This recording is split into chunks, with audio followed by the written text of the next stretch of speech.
Hello friends, welcome to government exams coaching. मैं हूं कपिल और आप देख रहे हैं child development and pedagogy 20 most important questions for CTET and UPTET preparation part 5। दोस्तों 80 क्वेश्चंस तक हम अपनी पिछली वीडियोस में कवर कर चुके हैं। इस वीडियो में हम क्वेश्चन नंबर 81 से लेकर क्वेश्चन नंबर 100 तक डिस्कस करेंगे। अगर आपने हमारी वो वीडियोस नहीं देखी हैं तो डिस्क्रिप्शन में मैंने उनके लिंक दे दिए हैं, आप वहां से जाकर देख सकते हैं। दोस्तों शुरू करने से पहले मैं आपको बता दूं कि अगर आपने हमारा चैनल सब्सक्राइब नहीं किया है तो प्लीज चैनल को सब्सक्राइब कर लीजिए, क्योंकि हम ऐसे ही एग्जाम से रिलेटेड वीडियोस आपके लिए लाते रहते हैं। तो चलिए दोस्तों शुरू करते हैं।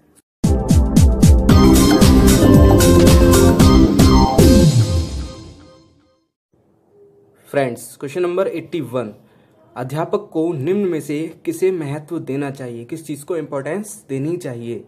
प्रधानाचार्य से अच्छे संबंध बनाना, छात्रों के भविष्य को लेकर चिंतित रहना, कक्षा में समर्पण भाव से शिक्षण करना, या उपरोक्त सभी। देखिए ये तीनों ही इंपॉर्टेंट हैं, तीनों को ही इंपॉर्टेंस देनी चाहिए एक टीचर को।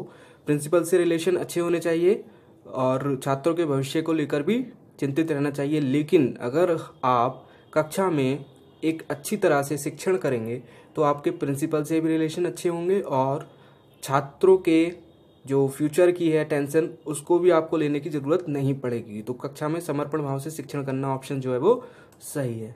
नेक्स्ट क्वेश्चन, आपकी दृष्टि में एक अच्छी समय तालिका के लिए क्या आवश्यक है? एक अच्छे टाइम टेबल के लिए क्या जरूरी है? ऑप्शंस हैं, कठिन विषयों के कालांश जो है वो सुबह में रखे जाएं। ऑप्शन नंबर 2, 2 कठिन विषयों के कालांश के बाद एक आसान विषय का कालांश रखा जाए। ऑप्शन नंबर 3, कालांश की क्रियाओं में विविधता का प्रावधान हो। जी हाँ, ये ऑप्शन सही है। कालांश की क्रियाओं में जो है वो विविधता होनी चाहिए, अलग अलग तरह के कालांश रखे जाएं जिससे कि स्टूडेंट्स में बोरियत ना हो, स्टूडेंट्स बोरियत फील ना करें। तो ये हमारा ऑप्शन सही है। नेक्स्ट, शिक्षा के प्रचार प्रसार से लोकतंत्र मजबूत होता है, आर्थिक विकास की दर बढ़ती है, अंधविश्वास में कमी आती है, या उपरोक्त सभी। ये तीनों ही ऑप्शन सही है। लोकतंत्र भी मजबूत होता है, आर्थिक विकास की दर भी बढ़ती है और अंधविश्वास में भी कमी आती है। तो उपरोक्त सही जो है वो आंसर सही है। नेक्स्ट, किसी कक्षा में प्रवेश के लिए एक निश्चित आयु का निर्धारण क्यों आवश्यक है? हर क्लास में एक निश्चित आयु के, निश्चित एज के बच्चे ही रखे जाएं, ऐसा क्यों जरूरी है? क्योंकि पाठ्यचर्या जो है वो आयु की विशेष रुचियों एवं मांगों को ध्यान में रखकर ही तैयार की जाती है।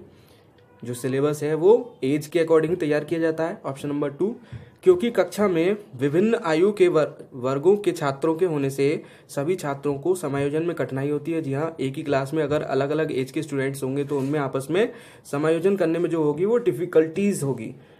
ऑप्शन नंबर 3 है, क्योंकि अध्यापक को सबके साथ समान व्यवहार करने में कठिनाई होती है। जी हाँ, ये भी ठीक है। टीचर को छोटे बच्चों के साथ अलग व्यवहार करना पड़ेगा और बड़े बच्चों के साथ अलग बिहेव करना पड़ेगा, तो उसमें उसको डिफिकल्टी होगी। तो उपरोक्त सभी जो है वो सही है। चलिए नेक्स्ट, आपके विचार में शिक्षा तभी सार्थक होगी जब वह पाठ्यक्रम केंद्रित हो, छात्र केंद्रित हो, समाज केंद्रित हो, या रोजगार केंद्रित हो। देखिए शिक्षा जो है तभी सार्थक होगी जब वह छात्र केंद्रित हो, स्टूडेंट्स को फोकस में रखकर ही उसको पढ़ाया जाए, तभी वो शिक्षा जो है वो सार्थक होगी। नेक्स्ट, शिक्षा का उद्देश्य होना चाहिए, शिक्षा का जो एम है वो क्या होना चाहिए? बालकों का सर्वांगीण विकास, शिक्षा ग्रहण करने के बाद नौकरी, छात्रों को साक्षर बनाना, छात्रों की मानसिक योग्यता का विकास। देखिए शिक्षा ग्रहण करने के बाद नौकरी, छात्रों को साक्षर बनाना और छात्रों की मानसिक योग्यता का विकास करना, ये सभी विकास जो है वो बालकों के सर्वांगीण विकास के अंतर्गत आ जाते हैं। तो ये ऑप्शन जो है वो सही हो जाता है। नेक्स्ट, किस विद्वान ने यह कहा था कि शिशु का मस्तिष्क जो है वो कोरी स्लेट होता है, कोरा कागज होता है, कोरी स्लेट होता है? किसने कहा था? रूसो, बटलर, प्लेटो, या एडलर? तो ये जो कथन है वो कहा था प्लेटो ने। ठीक है जी, प्लेटो ने ये कहा था कि शिशु का मस्तिष्क जो है वो कोरी स्लेट होता है। नेक्स्ट, मानसिक दृष्टि से पिछड़े बच्चे आमतौर से अधिक क्या होते हैं? मानसिक दृष्टि से पिछड़े बच्चे संवेदनशील होते हैं, निष्ठावान होते हैं, शक्तिशाली होते हैं, या अनुशासनहीन होते हैं? देखिए संवेदनशील, निष्ठावान और शक्तिशाली जो है वो एक अच्छे स्टूडेंट की, अच्छे बच्चे की निशानी है, लेकिन अनुशासनहीन जो है वो मानसिक दृष्टि से पिछड़े बच्चे की निशानी है। तो ये ऑप्शन जो है वो सही है। नेक्स्ट, किंडरगार्टन स्कूल पहले किस देश में खोले गए थे? किस देश में सबसे पहले किंडरगार्टन स्कूल जो है वो खोले गए थे? England, France, Italy, Germany. देखिए किंडरगार्टन स्कूल जो खोले गए थे वो खोले गए थे जर्मनी में। चलिए नेक्स्ट, विशिष्ट शिक्षा का संबंध किससे है? विशिष्ट शिक्षा का संबंध किस चीज से है? स्पेशल एजुकेशन, प्राणों की शिक्षा के कार्यक्रम से, विकलांगों की शिक्षा के कार्यक्रम से, मेधावी छात्रों की शिक्षा के कार्यक्रम से, या इनमें से कोई नहीं। देखिए स्पेशल एजुकेशन की जरूरत जो होती है वो होती है विकलांग बच्चों में, विकलांग बच्चों के लिए, विकलांगों की शिक्षा के कार्यक्रम से ये रिलेटेड है। तो ये ऑप्शन जो है वो सही है। नेक्स्ट, हमारे देश के संविधान में किसके लिए निशुल्क और अनिवार्य शिक्षा की व्यवस्था है? फ्री एंड मैंडेटरी एजुकेशन की व्यवस्था किसके लिए है? हमारे संविधान में सभी छात्रों के लिए है, 14 वर्ष तक के सभी बच्चों के लिए, सभी छात्रों और प्रौढ़ों के लिए, या सभी नागरिकों के लिए? तो हमारे संविधान में जो निःशुल्क और अनिवार्य शिक्षा की व्यवस्था है वो है 14 वर्ष तक के सभी बच्चों के लिए। नेक्स्ट, निम्नलिखित शिक्षण विधियों में से कौन सी विधि वास्तविक अनुभवों को प्रदान करने के दृष्टिकोण से उत्तम है? वास्तविक अनुभव, बिल्कुल रियलिटी, रियल एक्सपीरियंस। किस चीज से उत्तम रियल एक्सपीरियंस होगा? सबसे बेस्ट जो एक्सपीरियंस होगा, रियल एक्सपीरियंस, वो किस चीज से होगा? भ्रमण विधि यानी घूमने से, पाठ्य पुस्तक विधि यानी पुस्तकों से, बुक से, भाषण विधि यानी लेक्चर वगैरह से, प्रोजेक्ट विधि किसी चीज को बना करके। तो सबसे ज्यादा जो रियल एक्सपीरियंस होगा बच्चों में वो होगा घूमने फिरने से, भ्रमण विधि से। उसको एक्चुअल में वो चीज ऑब्जर्व कर पाएंगे, जिससे कि उनकी रियल एक्सपीरियंस में बढ़ोतरी होगी, उनका रियल एक्सपीरियंस अच्छा होगा। चलिए नेक्स्ट, आजकल के आवासीय स्कूलों की तरह ही भारतीय पद्धति के स्कूल थे। आजकल के आवासीय स्कूलों की तरह ही भारतीय पद्धति के स्कूल थे। क्या थे वो? मदरसे, मकतब, गुरुकुल या आश्रम? तो वो थे गुरुकुल। पहले के जमाने में माँ बाप बच्चे को छोड़कर चले जाते थे गुरुकुल में। अब बच्चा पूरी अपनी सारी एजुकेशन कंप्लीट करके ही वो वापस घर आता था, उसको बोलते थे गुरुकुल।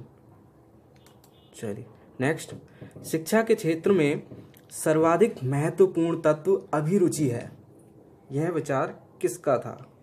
शिक्षा के क्षेत्र में सर्वाधिक महत्वपूर्ण तत्व अभिरुचि।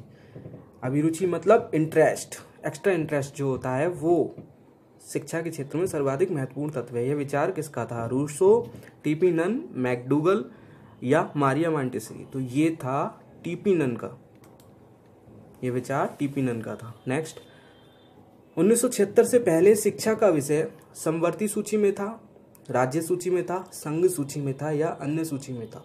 देखिए 1976 से पहले जो शिक्षा का जो टॉपिक था, विषय था, वो राज्य सूची के अंतर्गत आता था। सिर्फ राज्य ही उसके ऊपर, शिक्षा के ऊपर कानून बना सकते थे।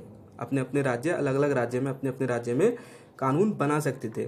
लेकिन 1976 के बाद, जैसा कि नेक्स्ट क्वेश्चन में है, इस समय शिक्षा का विषय, अब जो फिलहाल शिक्षा का विषय है वो है समवर्ती सूची में। समवर्ती सूची में मतलब केंद्र की सूची में भी है और राज्य में भी है। मतलब केंद्र अपने हिसाब से कानून बना सकते हैं और राज्य जो है वो अपने हिसाब से कानून बना सकते हैं। लेकिन अगर किसी वजह से, किसी सिचुएशन में केंद्र और राज्य के बीच कोई टकराव की स्थिति पैदा होती है, तो इस स्थिति में केंद्र द्वारा जो कानून पारित होगा वही ही लागू होगा। तो फिलहाल जो शिक्षा का विषय है वो समवर्ती सूची में है। चलिए नेक्स्ट क्वेश्चन, त्रिभाषा फॉर्मूला किसने दिया? त्रिभाषा फॉर्मूला मतलब एक तो हिंदी, दूसरी इंग्लिश और तीसरी भाषा जो है वो उस क्षेत्र की भाषा जहां वो स्टूडेंट पढ़ रहा है, क्षेत्रीय भाषा कह सकते हैं उसको। तो वो फॉर्मूला किसने दिया था? राधा कृष्णन आयोग ने, कोठारी आयोग ने, बेसिक शिक्षा समिति ने या मुदालियर आयोग ने? वो दिया था त्रिभाषा फॉर्मूला राधा कृष्णन आयोग ने, जो की समिति थी 1948 से 1949 के बीच। चलिए नेक्स्ट, शिक्षा से मेरा तात्पर्य है बालक तथा व्यक्ति के शरीर, मन व आत्मा का संपूर्ण विकास। उपयुक्त कथन किसका है? शिक्षा से मेरा तात्पर्य ही बालक तथा व्यक्ति के शरीर, मन व आत्मा का संपूर्ण विकास है। ये कथन था पेस्टोलॉजी का, महात्मा गांधी का, जॉन डीवी का या डॉक्टर राधाकृष्णन का? ये दोस्तों यह कथन था महात्मा गांधी का। महात्मा गांधी ने कहा था कि शिक्षा से मेरा तात्पर्य है बालक तथा व्यक्तित्व के शरीर, मन व आत्मा का संपूर्ण विकास होना चाहिए। चलिए नेक्स्ट, निम्नलिखित में से कौन सा बुद्धि का लक्षण नहीं है? बुद्धि का लक्षण कौन सा नहीं है? यह जन्मजात होती है, ये तो है। यह मनुष्य को सीखने में सहायता करती है, जी हाँ ये भी ठीक है। यह अर्जित की जा सकती है, जी नहीं, ये अर्जित नहीं की जा सकती। बुद्धि जो है वो उसको हम किसी चीज़ से अर्जित नहीं कर सकते, किसी चीज़ से प्राप्त नहीं कर सकते, वो जन्मजात होती है। ज्ञान और बुद्धि अलग अलग है, ये भी ठीक है। तो यह अर्जित नहीं की जा सकती, यह अर्जित की जा सकती है, ये ऑप्शन जो है वो सही है, ये बुद्धि का लक्षण नहीं है। नेक्स्ट एंड लास्ट, आप किसी कार्यक्रम के बारे में अपनी कक्षा के छात्रों को कुछ हिदायतें देते हैं, यदि कोई छात्र उन हिदायतों को समझ नहीं पाता तो आप क्या करेंगे? ऑप्शन है, उसकी ओर ध्यान नहीं देंगे, जोर से बोलकर हिदायतें देंगे, हिदायतों को सरल भाषा और छोटे छोटे टुकड़ों में बांटकर उसे समझाएंगे, या फिर उस छात्र की अयोग्यता पर उसे झाड़ देंगे या उसे पीट देंगे।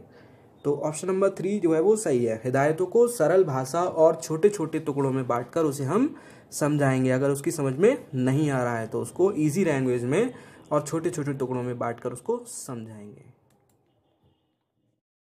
Friends, thanks for watching. देखते रहिए, सीखते रहिए। और हाँ, अगर आपको हमारा ये वीडियो पसंद आया हो तो वीडियो को लाइक और शेयर करना मत भूलिए।